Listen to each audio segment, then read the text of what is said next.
छतरपुर के बमीठा में हुई अबोध बालक हत्याकांड में एसडीओपी खजुराहो मनमोहन बघेल ने किया खुलासा। बताया कि 12 तारीख की रात को बमीठा बस स्टैंड निवासी ओम प्रकाश गुप्ता का अबोध बालक गुम हो जाने की सूचना बच्चे के परिजनों ने बमीठा थाने में रात के दर्ज कराई थी।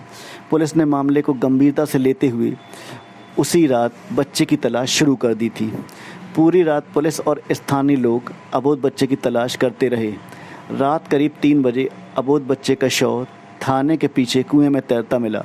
बमीठा पुलिस ने शक के आधार पर कुछ लोगों को हिरासत में लेकर पूछताछ शुरू की तो पड़ोसी वीरू उर्फ वीरेंद्र यादव ने अपना जुर्म कबूल लिया। गुप्ता की घटना की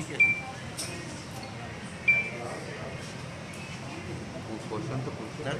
अब इस बच्चा की जो हत्या हुई है उसका क्या खुलासा किया? ये घटना 12 तारीख की बात है।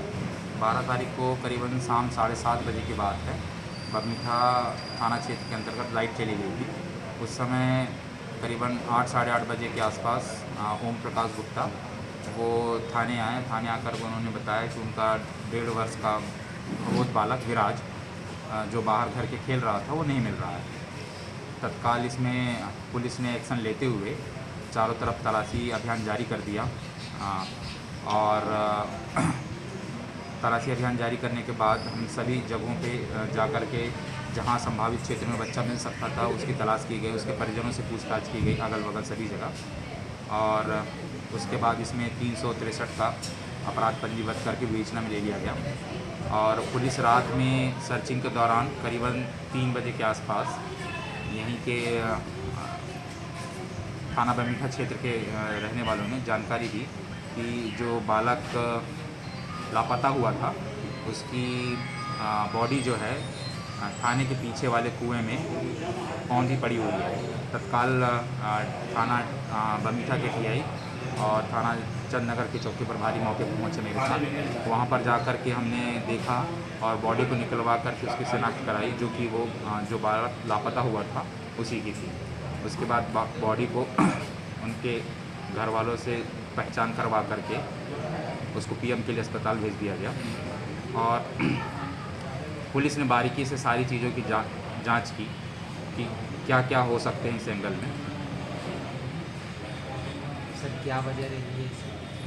अब जब पुलिस ने इसमें जांच की तो जांच में बहुत सारे तथ्य सामने आए कि जो घटना जो हुई उसमें करीबन 7:30 पौने 8 के बीच में जो लाइट चली गई थी बमीठा क्षेत्र में आधे घंटे में, उसमें जो तथ्य हमारे सामने आए उसमें ऐसा आया कि चूँकि बच्चा 1.5 साल का था, उसकी जन्म तिथि हमने उसके घर से बुलाई तो बच्चा 1.5 साल के होने की वजह से वो 3-4 कदम ही चल पाता था और चल के गिर जाता था। तो जहाँ पर जिस जगह पे लगभग यहाँ से 200 मीटर है, घर से 200 मीटर दूर वो कुआं है जहाँ पर बच्चे की डेड बॉडी मिली है, तो ये संभव नहीं है कि बच्चा वहाँ पर खुद चल के जा सकता था। पहला संदेह करने की वजह है। दूसरा, ये अपना हाईवे क्षेत्र लगता है, बस स्टैंड लगता है, तो इतने भीड़ भाड़ वाले इलाके में बच्चा फ्रीली 200 मीटर मूव नहीं कर सकता।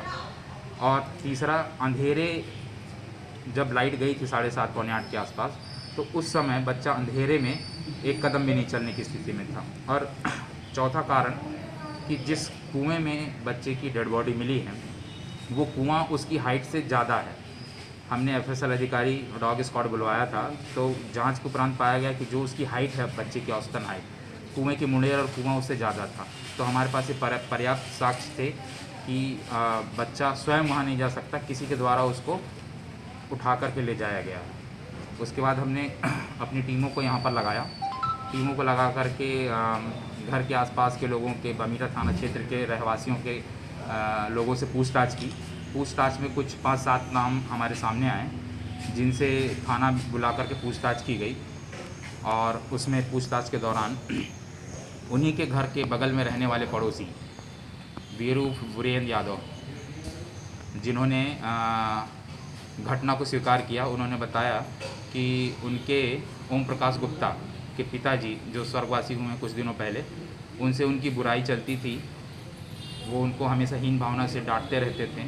तो वो एक बुराई उनके घर में थी। और 1-1.5 महीना पहले, जैसा कि ओम प्रकाश गुप्ता ने बताया और स्वयं वीरू यादव जो आरोपी है उसने बताया कि 1-1.5 महीना पहले लगभग 10,000 रुपये की उसने उससे मांग की थी वीरू यादव ने। तो ओम प्रकाश गुप्ता ने देने से मना कर दिया था। उस बुराई को लेकर के उसने ये ऐसा घिनौना काम किया है।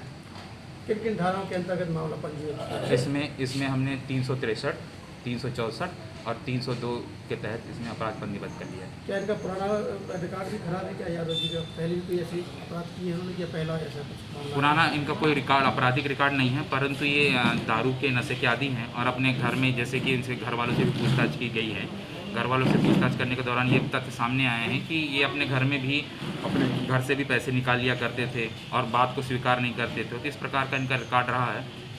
सर इस मामले में और भी कोई है क्या? नहीं, इस मामले में सिर्फ एक ही आरोपी है और उसने स्वीकार किया है कि उसने स्वयं किया है। और